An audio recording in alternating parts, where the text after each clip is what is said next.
سلام، اوس هم د 11 بجو خبرونه. د فاریاب پر ګرزیوان ولسوالۍ د طالبانو په برید کې 8 طالبان ووژل شول.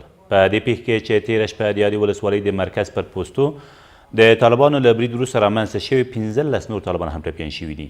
د فاریاب د امنیه قومندانۍ ویان کریم یورس زیاتوي په دې لړ کې یو دولتي سرتیري هم خپل ژوند له لاسه ورکړی او یو بل یې ټپي دی. حمله دشمن به عقب زده شد که در نتیجه دشمن بیشتر از 30 کشته و زخمی دارد که راپورهایی که تا اکنون بر ما رسیده شهرت 8 کشته و 15 نفر زخمیشان بر ما رسیده که مشمول کشته شده ها یک تن از سرگروپانشان به نام مولوی رحمت الله هست و همچنان مشمول زخمی ها یک تن از سرگروپان دیگرشان به نام قاری محمد الله. د لوګر په محمد اغې ولسوالۍ کې د افغان او بهرنیو ځواکونو په 2 شپې مخکې عملیاتو کې 7 کسان وژل شوي او 15 نور یې د ځواکونو له ځان سره بیولي دي. د دغې ولسوالۍ د ابازک سیمې اوسیدونکي تېره ورځ کابل لوګر لویه لاره تړلې او سره له دې چې وژل شوي کسان ولسي وګړي بولي، له حکومته د وژل شویو کسانو د ګناه د روښانتیا او د برمته شویو کسانو د خلاصون غوښتونکي وو. د لوګر امنیتي مسؤلین د عملیاتو د ترسره کېدو پخلی کوي، خو د وژل او وړل شویو کسانو د هویت په اړه څه نه وایي. له دې سره سم مخکیني ولسمشر حامد کرزي د لوګر په محمد اغې ولسوالۍ کې د ولسي وګړو پر کورونو د بهرنیو ځواکونو هوایي عملیات په کلکه غندلی دی.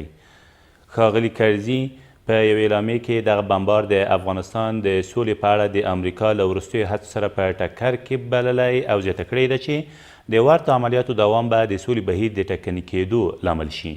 د سیمې د اوسیدونکو په وینا د لوګر د محمد اغې ولسوالۍ په ابازک سیمه کې د 2 شپې مخکې عملیاتو په لړ کې 7 کسان وژل شوي او 15 نور یې له درکه دي.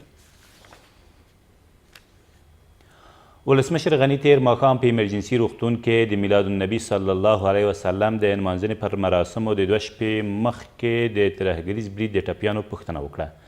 ښاغلي غني همداره زیاته کړه چې د انتحار او انفجار ملاتړي ځالې د روزنې مرکزونه او مالي سرچینې زموږ په ګاونډي هیواد کې دي او له نړیوالو یې وغوښتل چې د دغو ځالو مرکزونه او ملاتړي هیوادونه یا حکومتونه دې په منطقي توګه په ګوته کړي.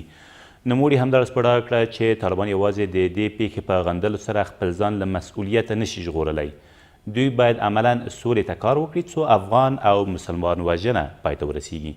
2 شپې مخکې د کابل ښار د 15مې حوزې اړوند په اورانوس هوټل کې د مولود شریف په اړه جوړ شویو مراسمو کې د یو ځانمرګي برید په پایله کې 55 کسان وژل شوي او نږدې 100 نور ټپیان دي.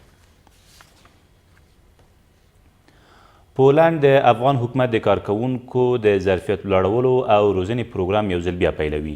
د پولنډ د بهرنیو چارو وزارت مرستیال میچل لینګ تېره ورځ په پاریس کې د یوې ناستې په څنډه کې د افغان حکومت له اجرایه رئیس سره په کتنه کې زیاته کړه چې دغه پروګرام به د دوی په مالي ملاتړ په هند کې پلی شي. ښاغلي لینګ همداره سپړا کړه چې هیواد یې په افغانستان کې د وروستیو کلونو لاسته راوړنو د ساتنې لپاره له نړیوالې ټولنې سره یو ځای خپل شتون ته دوام ورکوي. او د ښځینه کالیو نندارتون تېره ورځ په هرات کې د ښځینه سوداګرو له لوري پرانستل شو. د دغه نندارتون سمبالوونکي وایي په دې نندارتون کې د کورنیو او بهرنیو طرحو څه باندې 50 ډوله ښځینه کالي نندارې ته ایښودل شوي دي. د دغه نندارتون ګډونوال د دولت له لوري په هرات کې د ښځینه سوداګرو پر ملاتړ ټینګار کوي او زیاتوي چې دولت به په دې کار سره د کورنیو اقتصادي وضعیت کې ښه رول ولوبوي. د ویل ده چې د همګړۍ نږدې 200 ښځینه سوداګرې په هرات کې په بېلابېلو برخو کې فعالیت لري. دا تر دې مهاله وروستي خبرونه، تر بیا مو الله امان.